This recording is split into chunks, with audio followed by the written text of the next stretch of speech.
Siemka wszystkim, witam Was serdecznie w kolejnym odcinku na moim kanale. Dzisiaj powiem Wam, jak dodać i stworzyć swój własny preset w Lightroom, jak aplikować presety do Waszych zdjęć oraz jak stworzyć swój własny preset i dodawać już go do swoich zdjęć. Na wstępie zostawcie łapkę w górę, subskrypcję, jeżeli nie subskrybujecie kanału. Oczywiście wpadajcie na Instagrama. No i co? Ja nie przedłużam. Miłego oglądania. Ok, pierwszym krokiem do dodania presetu do Waszego zdjęcia jest wyeksportowanie zdjęcia w pliku DNG.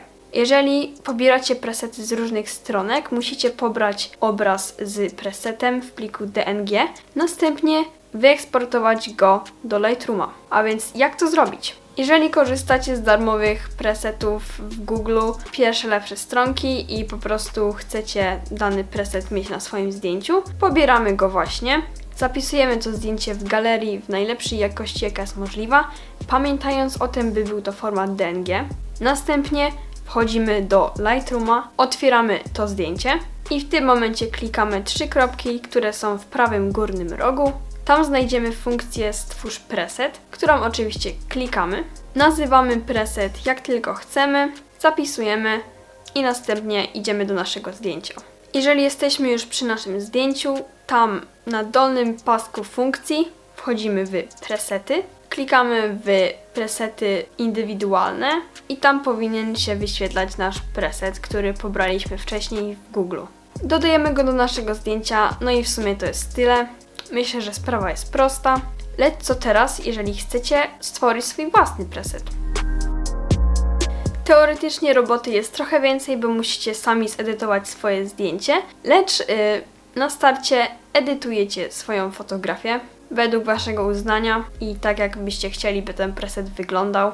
Następnie znowu klikamy w 3 kropki w prawym górnym rogu i tam znajdziemy dwie opcje. Pierwszą opcją jest kopiowanie ustawień, które następnie możecie wkleić do Waszego kolejnego zdjęcia, w którym chcecie mieć taką samą obróbkę, lub ewentualnie znowu klikamy Stwórz preset i zapisujemy kolejny preset analogicznie do poprzednich. Sądzę, że sprawa jest naprawdę prosta, popróbujcie. Następnie możecie w Lightroomie zaznaczyć wiele zdjęć i wkleić ten preset jednym ruchem do wielu fotografii. Myślę, że jaśniej się tego nie da wyjaśnić. Wiele osób, pobierając moje presety, nie wiedziało, jak je aplikować do swoich zdjęć, więc tutaj macie rozwiązanie i wszystkie sprawy są wyjaśnione, jeżeli kupujecie moje presety, co serdecznie Was zapraszam do zakupu i nadadzą się do większości zdjęć, więc już macie odpowiedź, jak je aplikować do Waszych zdjęć. Jeżeli odcinek Ci się spodobał, zostaw łapkę w górę. Pamiętaj o subskrypcji, ponieważ chcę wbić 6000 subskrypcji do końca roku. Mam nadzieję, że to się uda z Wami. Widzimy się w kolejnym odcinku. Siemano!